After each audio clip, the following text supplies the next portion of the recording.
వారికి మీరు కేవలం టైంపాస్ మాత్రమే అని. నేను నీ ప్రేమను భరించాను, నీ అలకను భరించాను, నీ కోపాన్ని భరించాను, నీ చికాకును భరించాను. ఇప్పుడు నీ దూరాన్ని కూడా భరిస్తున్నాను. భరించడమే ప్రేమైతే బహుశా ఈ ప్రపంచంలో నన్ను మించిన గొప్ప ప్రేమికురాలు ఉండదేమో.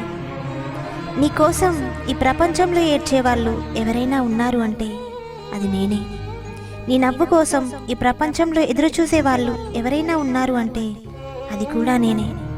మనల్ని మనలా ప్రేమించే వాళ్ళు దొరకడం అదృష్టమైతే, నిన్ను నీలా ప్రేమించే నేను నీకు దొరకడం నీ అదృష్టమే.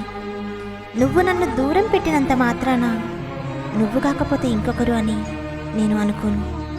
ఎందుకంటే నేను ఎప్పుడైతే నిన్ను ఇష్టపడ్డానో అప్పుడే నా మనసుకి మాట ఇచ్చేశాను. నువ్వే నా జీవితమని, నీతోనే నా జీవితం మొత్తం అని.